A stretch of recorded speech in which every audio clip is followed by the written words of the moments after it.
नमस्कार प्रिय विद्यार्थियों, एक बार फिर से आप सभी स्टूडेंट्स का कौदी कॉलेज के YouTube चैनल पर स्वागत है। देखिए, अपन बात करेंगे बीएससी फर्स्ट ईयर में आपका जो चैप्टर चल रहा है केमिकल काइनेटिक्स यूनिट नंबर 5। उसमें जो आप लोगों का जो अंतिम क्लास में जो टॉपिक था आप लोगों का, वो टॉपिक था आप लोगों का फर्स्ट ऑर्डर रिएक्शन। कौन सी कोटि अभिक्रिया? प्रथम कोटि अभिक्रियाएं। और उसके लिए मैंने आप लोगों को कहा था कि चाहे आप लोग किसी भी कोटि की अभिक्रिया की बात करना, आप लोग 5 स्टेप की बात करोगे। सबसे पहले उसका डेफिनेशन कि उसकी परिभाषाएं क्या हैं। तो 2 परिभाषाएं मैंने आप लोगों को बताई थी। उसके बाद में आप लोग उसका कैलकुलेट करोगे क्या? Integrated equation. कौन सा? समाकलित वेग समीकरण, इंटीग्रेटेड रेट इक्वेशन। उसके बाद में नंबर 3 स्टेप जो अपन लोगों ने किया था वो होगा उसका हाफ लाइफ, अर्ध आयुकाल। नंबर 4 अपन बात करेंगे उसके आरेख की, और नंबर 5 अपन बात करेंगे उसके एग्जाम्पल की। तो प्रथम कोटि अभिक्रिया जो टॉपिक अपना बीच में जो रुका हुआ है वो था आप लोगों का अर्ध आयुकाल तक का। तो एक बार जो अपन लोगों ने पढ़ा है प्रथम कोटि अभिक्रिया में, 1 मिनट के लिए उसकी बात करें तो अपन 5 स्टेप की बात करते हैं। तो उसके लिए पहला स्टेप की अगर अपन बात करें फर्स्ट स्टेप की, तो उसके लिए अपन लोग बात कर चुके हैं उसकी डेफिनेशन की, उसकी परिभाषा की। और परिभाषा के लिए क्लियर है, प्रथम कोटि अभिक्रिया है तो अपन क्या बात करेंगे? केवल एक मॉलिक्यूल पे डिपेंड करेगा या अभिकार्य अणु की प्रथम घातांक के समानुपाती। क्लियर हो गया होगा, टाइम अपन ज्यादा इसमें वेस्ट करेंगे नहीं। दूसरी अगर अपन बात करें तो अपन लोग बात करेंगे किसके? समाकलित वेग समीकरण की। दूसरी जो बात अपन लोग करते थे वो है इंटीग्रेटेड रेट इक्वेशन। और अगर प्रथम कोटि अभिक्रिया के लिए आप लोगों से बात की जाए तो आप लोगों का इंटीग्रेटेड जो रेट इक्वेशन आया था आप लोगों का 2.303 अपॉन टी, और ये log 10 बेस पे आप लोगों का a अपॉन a माइनस का x, ये आया था आप लोगों का इंटीग्रेटेड इक्वेशन। और नंबर 3 की अगर अपन बात करें इसके अर्ध आयुकाल की, अपन बात करते हैं हाफ लाइफ की। तो हाफ लाइफ की अगर अपन बात करेंगे तो प्रथम कोटि अभिक्रिया के लिए जो आप लोगों का हाफ लाइफ आया था वो आया था आप लोगों का t half is equal to 0.693 upon k। ये चीजें मैं आप लोगों को बता चुका हूं। और उसके बाद में आपका जो इक्वेशन नंबर जो स्टेप नंबर 4 अपना जो आएगा वो आएगा आरेख। लेकिन एक इंपॉर्टेंट बात, आरेख को पढ़ने से पहले देखिए, कुछ जो विद्यार्थी हैं अभी उन्हें ये लगेगा कि सर आपने यहाँ से क्यों स्टार्ट किया है? भाई ये मैं शुरू से पढ़ा रहा हूँ, आप लोगों ने अपना जो रजिस्ट्रेशन है कॉलेज में वो लेट करवाया है, उस वजह से आप लोगों को अगर जो पुराने जो वीडियोज हैं वो अगर अवेलेबल नहीं है तो कॉलेज में जो आप लोगों के जो नंबर हैं उसमें या कॉलेज में आकर के आप लोग इन चीज के बारे में क्यूरी कर सकते हो और अपनी जो चीजें हैं उनको आप लोग बता सकते हो। तो प्रॉब्लम का क्या हो जाएगा? समाधान हो जाएगा। ठीक है, मैंने तो जो स्टार्ट किया वो बिल्कुल शुरुआत से स्टार्ट किया है। क्लियर है? तो यहाँ तक मैं आप लोगों को बता चुका हूँ। डेफिनेशन मैंने बता दी थी, उसके बाद में समाकलित वेग समीकरण बता दी थी। अर्ध आयुकाल के बारे में थोड़ा सा मैं आप लोगों को जो अपना लास्ट जो मोमेंट था वो हाफ लाइफ पे था, तो उसकी बात मैं आप लोगों को आज की क्लास में स्टार्ट करूंगा। फिर अपन प्रथम कोटि अभिक्रिया जो है इसको आज कंप्लीट करके द्वितीय कोटि अभिक्रिया की शुरुआत कर देंगे। तो देखिए क्या था आप लोगों का अर्ध आयुकाल, मतलब t के बराबर अपने को क्या रखना पड़ेगा? t हाफ, यही तो होता है अर्ध आयुकाल। और आप लोगों को जो x के स्थान पे वैल्यू क्या रखनी पड़ेगी? a half. क्या रह जाएगा आप लोगों का? a/2। तो यहाँ देखिए, अगर इसे t को मैं इधर लेके आता हूँ तो ये क्या हो जाएगा? t half. भाई t किस में कन्वर्ट हो गया? t हाफ में। पहले बता चुका है, इसलिए ज्यादा आप लोगों से इस पे जोर नहीं दे रहा। और ये log आप लोगों का a अपॉन a, और x के स्थान पे क्या जाएगा? a/2। क्या जाएगा आप लोगों का? a/2। वापस फिर अगर अपन बात करें t half is equal to 2.303 upon क्या? k, और ये आपका log a, और a में से आधा a/2 चला गया तो क्या रह गया आप लोगों का? a/2 रह गया। ये a ऊपर 2 है वो ऊपर चला जाएगा, तो a से ये क्या हो जाएगा? कैंसिल हो जाएगा। तो अंततः आप लोगों का जो वैल्यू आएगा वो आएगा 2.303 इनटू log 2। log 2 की वैल्यू क्या होती है? 0.3010 अपॉन क्या है ये? k। इसको सोल्व करोगे तो आपके पास में जो राशि आएगी, फाइनल इक्वेशन जो अर्ध आयुकाल का रिलेशन आएगा वो आएगा आप लोगों का t half is equal to 0.693 upon k. और आप लोगों को याद हो और नोटबुक अगर आप लोग खोल के देखोगे तो अपने अंतिम क्लास का अंतिम स्टेटमेंट जो था वो ये था कि प्रथम कोटि अभिक्रिया के लिए उसका अर्ध आयुकाल अभिकारक की प्रारंभिक सांद्रता पे डिपेंड नहीं करता। ये अपना अंतिम स्टेटमेंट था। कोई बच्चा नया जुड़ा है या अंतिम क्लास में जो शामिल नहीं हुआ था तो इस चीज का एक बार आप लोग तुरंत 2 सेकंड में स्क्रीनशॉट ले लीजिए। फिर अपन आगे जो अपन नया जो अपना टॉपिक है यानी कि नई चीज जो अपन लोगों ने नहीं पढ़ी है उसकी अपन बात करेंगे। तो आप लोग अपने नोटबुक को खोल लीजिए और उसमें आप लोग नंबर 4 जो अपना स्टेप है कौन सा है, आरेख, वो लिख लीजिए आप लोग। नंबर 4 प्रथम कोटि अभिक्रिया के लिए चौथा स्टेप जो अपन करने जा रहे हैं वो क्या है, उसका आरेख। तो बोर्ड पे आप लोग देखिए, आरेख की मैं आप लोगों से बात करूं तो देखिए क्या होता है, एक बार बोर्ड पे देखिए फिर आप लोग एक साथ इस चीज को उतार लीजिएगा। हम जानते हैं कि एज वी नो दैट, अब ये चीजें आप लोगों को जानते हैं इसका मतलब क्या है, पढ़ा दी है मैंने और आप लोगों ने इसको रिवीजन किया है तो आप लोग जानते हो, बाकी आप लोग नहीं जानोगे। आई बात समझ? तो आप लोग पुरानी चीजों का रिवीजन करो तभी आगे बढ़ने का क्या होगा, फायदा। तो अपन क्या जानते हैं, k is equal to 2.303 upon ये t और ये आप लोगों का log a upon a minus का x। बताइए ये आप लोग जानते हो कि नहीं जानते हो? बिल्कुल जानते हो। सेकंड स्टेप किया था क्या, समाकलित वेग समीकरण। अब अपने को क्या बनाना है, इसका आरेख बनाना है। अब इसमें मैं क्या चेंज कर रहा हूँ बोर्ड पे देखिए, खास तौर से बायो के स्टूडेंट, इस t को मैं यहाँ लेके जा रहा हूँ। क्यों? क्योंकि मैथ वालों को तो वैसे ही अपने आप ये चीजें क्लियर रहेगी। kt और इस 2.30 को 2.303 जो इसका मैं क्या कर रहा हूँ, डिवाइडेशन। आगे जो रह गया वो क्या है आप लोगों का log a upon a minus का क्या आ गया, x आ गया। बोलो ये इक्वेशन आप लोगों की आई कि नहीं आई? आप लोग समाकलित वेग समीकरण से आप लोग यहाँ ये भी लिख सकते हो, हम जानते हैं कि इससे पहले अगर मैं बात करूं आप लोग तो आप लोग लिख सकते हो कि समाकलित वेग समीकरण से, समाकलित वेग समीकरण से हम जानते हैं कि ऐसे, समाकलित वेग समीकरण से हम जानते हैं कि, समाकलित वेग समीकरण से हम जानते हैं कि क्या है समाकलित वेग समीकरण, ये है। इसमें जो चेंज किया है t को मैंने यहाँ मल्टीप्लाई पे लेके गया हूँ, 2.303 है, इसको मैं डिवाइडेशन में लिया है मैंने, और जो चीज बच गई वो क्या है, log a upon a minus का x। एक चीज और देखिए आप लोग, अगर आप लोग डायग्राम बनाते हो तो उसके लिए आप लोग कौन सा इक्वेशन काम में लेते हो, वो इक्वेशन आता है आप लोगों का y बराबर mx प्लस का क्या आता है, c।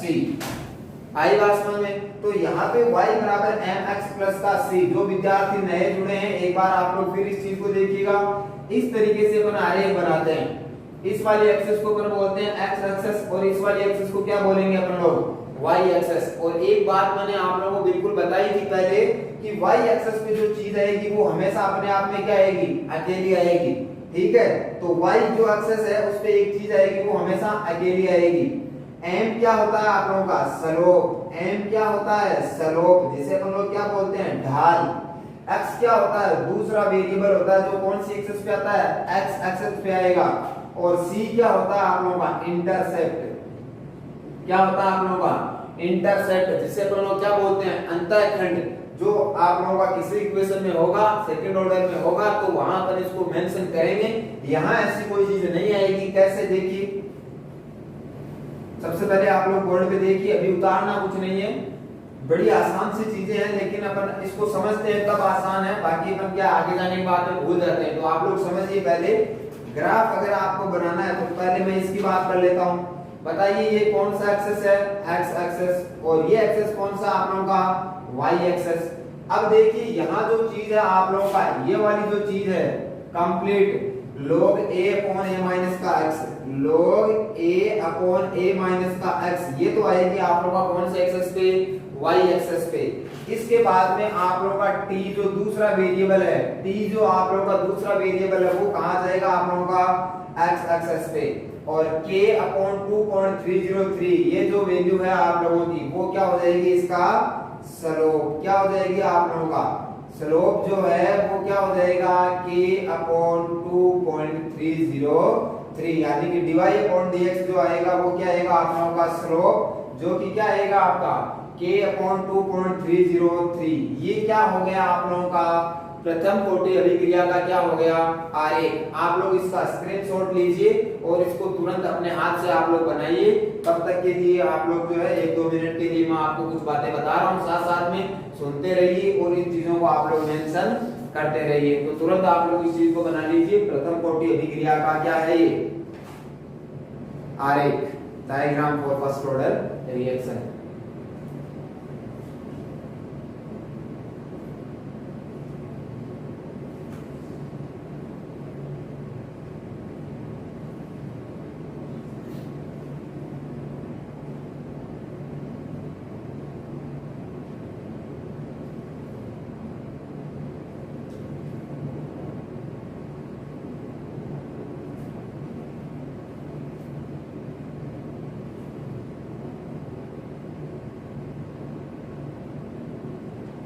अगर आप लोग रेगुलर वीडियो देख रहे हो तो अब जो धीरे धीरे हैं आप लोगों की ये जो चीजें हैं, अभी अपना सितंबर की अगर अपन बात करें तो अपना क्या चल रहा है, सितंबर चल रहा है। तो ये मान के चलिए कि अपन जैसे अभी आप लोगों ने सुना भी होगा कि स्कूलों का जो भी है 21-22 तारीख से जो स्कूलें हैं वो भी खुलने जा रहे हैं। तो ये मान के चलिए कि आप लोगों का ये जो ऑनलाइन क्लास है इसका है, तो धीरे धीरे आप लोग ये मान सकते हो कि अगर सिलसिला इसी तरीके से चलता रहा तो अपन ये मानेंगे कि 10-12 अक्टूबर के बाद में जैसे ही आप लोगों के फाइनल ईयर के जो एग्जाम है वो कंप्लीट हो जाएंगे, उसके बाद में अपन ये मान सकते हैं कि अपने कॉलेज जो है उसमें भी हो सकता है आप लोगों की ऑफलाइन क्लास है। अगर आपका 11th 12th 9th और 10th का गेम स्टार्ट हो जाता है, पढ़ाई स्टार्ट हो जाती है, तो ये मान के चलिए कि जैसे ही एक बार यूनिवर्सिटी की एग्जाम हो जाएगी आप लोगों की भी वो ऑफलाइन क्लास होने के आसार बढ़ जाएंगे। क्लियर है? मेरे हिसाब से आप लोगों ने इन चीजों को मेंशन कर दिया होगा। अब अपन बात करेंगे प्रथम कोटि अभिक्रिया के एग्जाम्पल की। क्लियर है? तो आप लोगों ने अगर इसको नहीं मेंशन किया तो तुरंत इसका स्क्रीनशॉट ले लीजिए, क्योंकि इतना समय अपने पास में नहीं है। समझा मैंने दिया है, आगे आप लोग इसको बाद में भी देख सकते हो। क्लियर है? अब जो है आप लोग उसकी 5वां स्टेप बताई हुई कौन सा पढ़ते थे अपन लोग, एग्जाम्पल। तो आप लोग लिख सकते हो प्रथम कोटि अभिक्रिया के उदाहरण, प्रथम कोटि अभिक्रिया के उदाहरण, example of first order reaction, example of first order reaction. इसमें सबसे पहला जो आप लोगों का इंपॉर्टेंट बात है वो है एस्टर का अम्लीय जल अपघटन, एस्टर का अम्लीय जल अपघटन। Acidic hydrolysis of ester is the example of first order reaction। Complete में आपको स्यूडो ऑर्डर रिएक्शन में इस चीज को समझा चुका हूं। रिएक्टेंट दो होते हैं लेकिन एक ही कंसंट्रेशन पे रेट ऑफ रिएक्शन डिपेंड करता है। इस रीजन की वजह से अभिक्रिया द्वितीय कोटि की बजाय कौन सी होती है, प्रथम कोटि। और ढंग से अपन लोग इस चीज को पढ़ चुके हैं, इंपॉर्टेंट भी है। दूसरा अपन लोग क्या पढ़ चुके, शर्करा का प्रतिपन, इन्वर्टेज ऑफ शुगर, शर्करा का प्रतिपन किया था ना अपन लोगों ने, ग्लूकोज और फ्रक्टोज बनाए थे। तो ये भी आप लोगों का एक एग्जांपल हो जाएगा, शर्करा का प्रतिपन।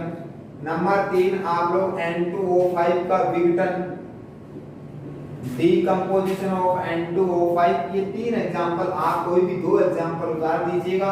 आप लोगों का प्रथम कोटि अभिक्रिया है वो पूरी तरीके से कंप्लीट है। परिभाषा, समाकलित वेग समीकरण, अर्धयुगाल आरेख विद 2 एग्जांपल। इतना अगर आप लोग मेंशन करते हो तो ये क्वेश्चन जो आपने के आने की संभावना रहती है वो 4.5 नंबर की रहती है। तो मान के चलिए आप लोगों का जो नंबरिंग जो रहेगा वो 4 से 4.5 के बीच ही रहेगा। क्लियर है? बस इतना आप लोगों को मेंशन करना पड़ेगा। बिल्कुल आसान सी चीजें, कहीं कोई टफ नहीं है। आगे आप लोग हेडिंग डाल सकते हो सेकेंड ऑर्डर रिएक्शन, द्वितीय कोटि अभिक्रियाएं। नेक्स्ट अपन बात करेंगे द्वितीय कोटि अभिक्रियाएं।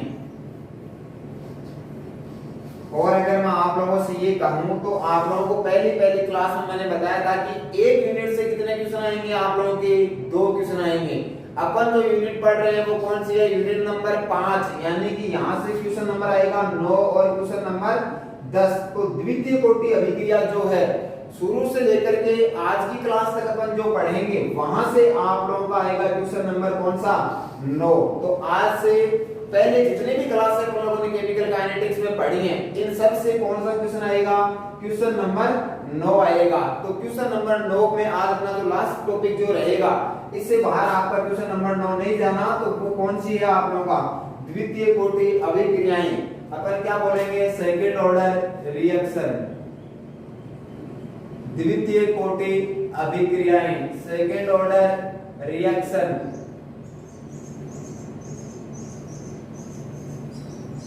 बताइए सबसे पहला स्टेप कौन सा होता है, बोले सर हमें बिल्कुल आसानी से पता लग गई। सबसे पहला स्टेप क्या होता है अपना परिभाषा, डेफिनेशन।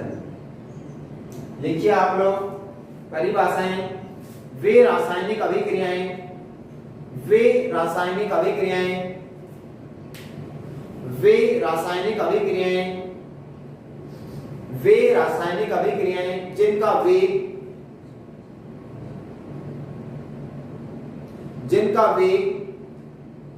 दो अभिकारक अणुओं की सांद्रता पर निर्भर करता हो, दो अभिकारक अणुओं की सांद्रता पर निर्भर करता हो। वे रासायनिक अभिक्रियाएं जिनका वेग दो अभिकारक अणुओं की सांद्रता पर निर्भर करता हो,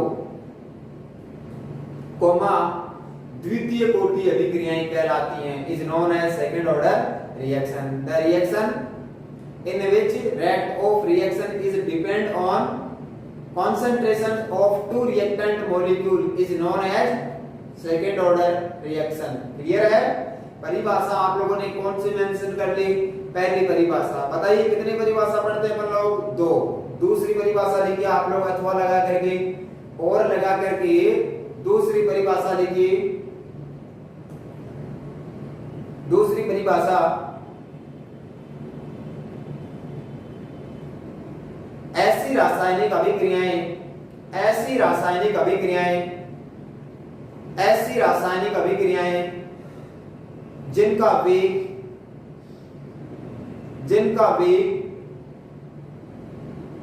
अभिकारक अणु की, जिनका वेग अभिकारक अणु की द्वितीय घातांक के समानुपाती होता हो। अभिकारक अणु की सांद्रता के, ऐसे लिखिए आप लोग, अभिकारक अणु की सांद्रता के द्वितीय घातांक के समानुपाती होता हो, अथवा दो भिन्न भिन्न अभिकारक अणुओं की सांद्रता के प्रथम घातांक के समानुपाती होता हो, प्रथम घातांक के समानुपाती होता हो। तो ऐसी अभिक्रियाएं द्वितीय कोटि अभिक्रियाएं कहलाती हैं। तो ऐसी अभिक्रियाएं द्वितीय कोटि अभिक्रियाएं कहलाती हैं। ये हुई आप लोगों की कौन सी परिभाषाएं, 2 परिभाषाएं सेकंड ऑर्डर रिएक्शन की। पहली तो कौन सी, दो अभिकारक अणुओं की सांद्रता पे निर्भर करते हो। अगर समान मॉलिक्यूल है तो 2 रिएक्टेंट मॉलिक्यूल हो जाएंगे, अगर 2 अलग अलग हैं तो एक एक मॉलिक्यूल हो जाएगा। और अगर अपन बात करें सांद्रता के घातांकों की बात करें तो समान मॉलिक्यूल है तो द्वितीय घातांक के समानुपाती, और अगर आप लोगों के रिएक्टेंट मॉलिक्यूल अलग अलग हैं तो एक एक मॉलिक्यूल की कौन सी घातांक की, प्रथम घातांक के समानुपाती होता हो। तो ऐसी अभिक्रियाएं कौन सी कहलाती हैं आप लोगों की, द्वितीय कोटि अभिक्रियाएं। अब देखिए अपन लोग इसकी बात करेंगे। पहला स्टेप कौन सा हुआ आप लोगों का, परिभाषा का। दूसरा स्टेप क्या है, समाकलित वेग समीकरण। तो इधर देखिएगा, लिखिए आप लोग, माना कोई अभिक्रिया निम्न प्रकार से संपन्न हो रही है। लिखिए आप लोग, माना कोई अभिक्रिया निम्न प्रकार से संपन्न हो रही है। Now we assume a reaction can be takes place in following way. माना कोई अभिक्रिया निम्न प्रकार से संपन्न हो रही है। बोर्ड पे देखिएगा, आप लोगों ने लिख लिया होगा 2A करके मैंने क्या बना दिया आप लोगों का, प्रोडक्ट बना दिया, अथवा A अथवा B 2 रिएक्टेंट मॉलिक्यूल लेकर के मैंने क्या बना दिया आप लोगों का, प्रोडक्ट बना दिया। अगर मैं आप लोगों से कहूं टाइम t बराबर 0 है इसका मतलब टाइम t बराबर 0 है तो a और ये क्या हो जाएगा आप लोगों का 0। लेकिन अगर मैं आप लोगों से कह दूं टाइम t बराबर क्या हो गया t डैश, उस समय ये प्रोडक्ट का कॉन्सेंट्रेशन क्या आ जाएगा x और ये क्या आ जाएगा आप लोगों का a माइनस का x। यहां तक आप लोग इस चीज को उतारिएगा, t बराबर 0 का क्या आ जाएगा a, यानी रिएक्शन अभी स्टार्ट नहीं हुई है। जब रिएक्शन की शुरुआत ही नहीं हुई है तो प्रोडक्ट बनने की तो कोई बात ही नहीं है, यानी कि प्रोडक्ट का कंसंट्रेशन क्या होगा 0। But now reaction will be start, that means T is equal to T dash. इसका मतलब प्रोडक्ट कंसंट्रेशन धीरे-धीरे क्या हो रही है increase, and the product concentration is denoted by x। तो रिएक्टेंट की जो रिमेनिंग कंसंट्रेशन रहेगा T बराबर T डैश पे, वो क्या रह जाएगी आप लोगों का a माइनस का x। ये अपन बात कर रहे हैं द्वितीय कोटि अभिक्रिया के समाकलित वेग समीकरण की, ठीक है। इससे आगे की जो बात होगी उसकी बात करेंगे अपन लोग अगली क्लास में। तब तक के लिए आप सभी विद्यार्थियों का धन्यवाद। मिलते हैं अपन लोग अगली क्लास में।